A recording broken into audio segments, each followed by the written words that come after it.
आज की इस बौद्ध कहानी के माध्यम से आपको कुछ ऐसे तरीके पता चलेंगे जिसे आप धोखा खाने से खुद को बचा सकते हैं। दोस्तों, अक्सर आपने देखा होगा कि भावनात्मक रूप से कमजोर लोगों का लोग हमेशा फायदा उठाते रहते हैं। कभी ना कभी हम सबने देखा होगा कि अपने आसपास जो भी इंसान नरम दिल का होता है, यानी कि भावनात्मक रूप से दयावान होता है, वह बेचारा अपनी करुणा बस दूसरों की सहायता तो कर देता है, लेकिन बदले में उसे हमेशा धोखा ही मिलता है। दोस्तों, अब सवाल यह उठता है कि क्या एक इंसान को भावनात्मक नहीं होना चाहिए? क्या उसे दूसरों पर भरोसा नहीं करना चाहिए? दूसरों की सहायता नहीं करनी चाहिए? क्या दयावान और संवेदनशील होना कोई गुनाह है या फिर कोई गलती है? दोस्तों, यही इस कहानी के माध्यम से जानेंगे। दोस्तों, बहुत समय पहले की बात है। एक बार एक युवा लड़का जंगल के पेड़ों पर मुख्य मार रहा था। वह बड़े जोर जोर से मुख्य मार रहा था। वह अपने मां का गुस्सा निकालने की कोशिश कर रहा था। शायद उसको किसी ने धोखा दिया था या फिर उसके साथ बहुत बुरा हुआ था, जिससे वह बहुत ज्यादा परेशान था। उसे कहीं भी शांति नहीं मिल रही थी। वह लगातार उसे पेड़ पर मुक्का मार रहा था, जिससे उसकी उंगलियां लहूलुहान हो चुकी थीं। इस जंगल में एक शीतल पानी का झरना था। वहां पर एक बौद्ध भिक्षु रोज संध्याकाल के समय स्नान करने आया करते थे। यह उनका रोज का नियम था।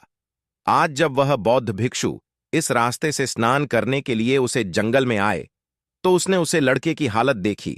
वह जोर जोर से चीख रहा था, रो रहा था और लगातार मुक्के मारे जा रहा था। उसे लड़के के आसपास कोई मौजूद नहीं था। इससे उसे भिक्षु को उसे युवक की चिंता होने लगी। बौद्ध भिक्षु ने सोचा कि कहीं मैं इसे ऐसे ही छोड़ दूं और कहीं यह आत्महत्या कर ले।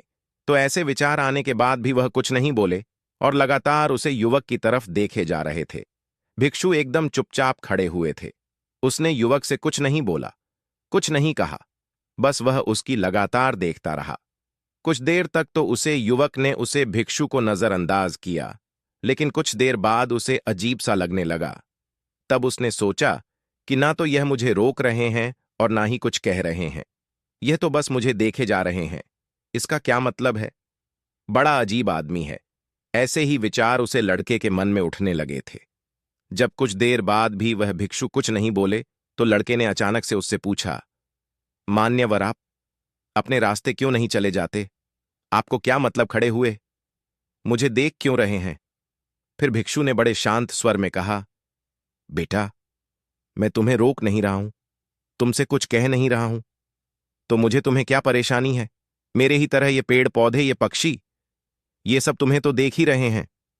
जब इसे तुम्हें कोई परेशानी नहीं है, तो मुझे क्यों परेशानी है? ये सुनकर और लड़का जोर से चिल्लाकर बोला, मुझे सबसे परेशानी है। मैं सबसे नफरत करता हूं यहां पर। सब धोखेबाज गद्दार होते हैं। कोई किसी का नहीं होता इस दुनिया में। और इस तरह बोलते बोलते वह फूट फूट कर रोने लगा और रोए जा रहा था और बौद्ध भिक्षु उसे देखे जा रहे थे। वह उसे चुप करने की कोशिश भी नहीं कर रहे थे। यह बात तो उसे लड़के को और ज्यादा अजीब लगी। अब रोना छोड़कर उसे लड़के ने चुप होकर उसे भिक्षु से कहा, बड़े अजीब आदमी है आप। आपके सामने कोई इंसान दुखी है, परेशान है और आप उसे चुप भी नहीं कर सकते हो के मन में बिल्कुल भी संवेदना नहीं है। आपको अपने साधु होने पर लाजमी होना चाहिए और ऐसे ही न जाने क्या क्या जली कटी बातें। वह युवक उसे भिक्षु को सुनने लगा। कुछ देर बाद जब युवक का सारा गुस्सा निकल चुका था, तब भिक्षु ने बड़े ही शांत स्वर में कहा कि आज मैं तुम्हें कंधा दे सकता हूं, तुम्हारे आंसू पूछ सकता हूं, लेकिन इससे तुम्हारी समस्या का समाधान नहीं होगा। कुछ देर के लिए तुम्हारा मन बहल जाएगा, बस उसके बाद वही जिंदगी, वही लोग जो तुम्हें आज कंधार देने के लिए भी तुम्हारे पास नहीं है। फिर से तुम इस जिंदगी में लौट जाओगे। कोई तुम्हें धोखा देगा, कोई तुम्हारा फायदा उठाएगी और तुम अपने मन को ऐसे ही तकलीफ पहुंचाने रहोगे। तो आंसू पहुंचने की बजाय तुम्हें मुझसे कुछ ज्ञान की बातें लेनी चाहिए, जिससे तुम्हें जीवन में कोई भी धोखा ना दे सके, तुम्हारी अच्छाई का कोई भी फायदा ना उठा सके। बेटा, याद रखना, आंसू पहुंचने वाले तो तुम्हें बहुत मिल जाएंगे, लेकिन ज्ञान और सही समझ देने वाला कभी कभी कोई इंसान मिलता है। भिक्षु ने उसे बताया कि मैं पास ही के झरने में स्नान करने के लिए जा रहा हूं। वहां बांध ही शीतल पानी है। अगर तुम चाहो तो तुम भी मेरे साथ चल सकते हो। यहां पर अकेले परेशान होने से अच्छा है कि तुम झरने की शीतल पानी में स्नान करो, जिससे तुम्हारा दिमाग, मन, मस्तिष्क और तुम्हारा शरीर सब कुछ पवित्र हो जाएगा। यह सुनकर वह लड़का उसे भिक्षु के पीछे पीछे चल लिया। जंगल के बीचों बीच रास्ता झरने की तरफ जाता था। जंगल में सन्नाटा छाया हुआ था। उनके पैरों तले सूखे पत्तों की चरमराने की आवाज पूरे जंगल में गूंज रही थी। आज पूर्णिमा की रात थी और आसमान में चांद अपनी उजली रोशनी उसे जंगल में फेंक रहा था। उसे रोशनी में दोनों उसे झरने की तरफ बढ़ते चले जा रहे थे। रास्ते में चलते चलते उसे युवक ने उसे भिक्षु से कहा, मान्यवर, आपकी जिंदगी मस्त है। आपको किसी चीज की कोई परेशानी नहीं है। क्या आपको पता है कि दुनिया में कैसे कैसे लोग बसते हैं? कितने धोखेबाज, कितने मुख्तार, और सबसे बड़ी बात, अपने लोग ही धोखा देते हैं, जिसे हम प्रेम करते हैं, जिनको हम अपना मानते हैं। जब उन्हें से धोखा मिलता है तो कैसा महसूस होता है? कभी कभी तो ऐसे लगता है कि भोले और दयालु लोगों के लिए यह दुनिया नहीं बनी है। यह सिर्फ धोखेबाजों के लिए है, मैकरों के लिए है। वही यहां पर फलते फूलते हैं, वही आनंद से जीते हैं। और हमारे जैसे लोग जो दूसरों की सहायता करते हैं, दूसरों को अपना मानते हैं, वह हमेशा जीवन भर दुख में रहते हैं। यही जीवन की सत्यता है और यही संसार है जिसमें हमें रोज घट घट कर मारना पड़ता है। आपने सही किया, ऐसी जिंदगी को त्याग दिया, पीछे छोड़ दिया। अब बस अपने में मत, किसी से कोई परेशानी नहीं है, किसी की कोई चिंता नहीं है। मैं भी सोचता हूं कि मैं भी संन्यास ले लूं, छोड़ दो इस दुनिया को। यह सुनकर उसे भिक्षु ने कहा, बेटा, तुम्हें क्या लगता है सन्यासी जीवन बहुत आसान होता है? भिक्षु ने बड़े शांत स्वर में कहा कि तुम्हें तो 2 वक्त की रोटी तो शांति से मिल जाती है, हमें तो कभी कभी वह भी नसीब नहीं होती। अगर मिल जाए तो हम खा लेते हैं, वरना हमें तो भूखा ही सोना पड़ता है। यही सन्यासी जीवन है। हमें हमेशा नीचे सोना पड़ता है, सिर्फ एक लंगोट में रहना पड़ता है, चाहे कैसा भी मौसम क्यों ना हो। बेटा, ये सब तुम्हें आसान लगता है तो तुम भी सन्यासी बन जाओ। फिर युवक ने कहा कि आप कहते तो ठीक ही है, संघर्ष तो दोनों तरफ है, सांसारिक जीवन में भी और सन्यासी जीवन में भी।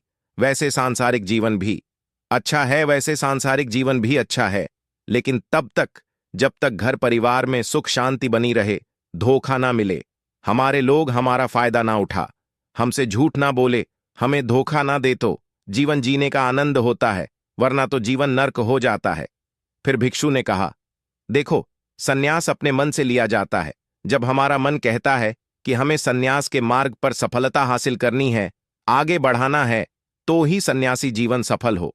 पता है, लेकिन तुम अपने घर से परेशान होकर, दूसरे लोगों से परेशान होकर सन्यासी बनना चाहते हो, तो तुम्हारा सन्यासी जीवन भी कभी सफल नहीं होगा। इससे अच्छा तो तुम सांसारिक जीवन में अगर कुछ तरीके, कुछ नियम अपनाओ, तो दूसरे लोग तुम्हें धोखा नहीं दे पाएंगे। सबसे पहले तो यह समझो कि धोखा उन्हें ही मिलता है जो भावनात्मक रूप से कमजोर होते हैं, जिनके दिल जल्दी पिघल जाता है, जो दूसरों को दुख में नहीं देख पाते। ऐसे लोगों के साथ धोखे होने की संभावना ज्यादा होती है, क्योंकि कोई भी आदमी अपनी परेशानी बताकर, अपने को दुख में बात कर तुम्हारा फायदा उठा सकता है। क्या पता वह झूठ बोल रहा हो या वह दुखी होने का नाटक कर रहा हो, लेकिन आपको तो सच ही लगेगा, और उसके बाद कुछ समय बाद आपको पता चलता है कि आपके साथ धोखा हो गया। उसके बाद आपका मन अंदर से टूट जाता है। इसीलिए सबसे पहले इस बात का ध्यान रखना कि किसी भी व्यक्ति को यह एहसास मत होने दो कि तुम भावनात्मक रूप से कमजोर हो। अंदर से तुम्हारा दिल नरम है। अगर उन्हें यह कमजोरी पता चल गई तो वह कोई ना कोई जल रचकर आपका फायदा उठाने की जरूर कोशिश करेंगे। चाहे आप अंदर से संवेदनशील हों, दूसरों की मदद करने वाले हों, लेकिन किसी को एहसास मत होने दो, ऊपर से कठोर बने रहो। जब लोगों को लगेगा यह आदमी कठोर है, तब वह लोग जो झूठ है, मक्कार है, वह आपके पास आएंगे ही नहीं। वह उन्हें चंगे जो उनके आसानी से शिकार होंगे। और दूसरी बात समझने की यह होती है कि हम बहुत जल्दी दूसरों पर विश्वास कर लेते हैं, और हमारा जल्दी विश्वास करने की आदत ही हमें हानि पहुंचती है। 2 दिन तुम्हें किसी से मिले हुए नहीं होते हैं और तुम एक दूसरे के हो जाते हो, एक दूसरे पर पूरा भरोसा करने लग जाते हो, और यह भरोसा तीसरे दिन टूट भी जाता है, और फिर तुम्हें धोखा मिलता है, और फिर तुम परेशान होते हो। इसीलिए समय दो। किसी भी चीज को, किसी भी रिश्ते को आगे बढ़ाने के लिए समय की जरूरत होती है। समय के साथ तुम्हें सामने वाले इंसान की अच्छाई और बुराई पता चलती है।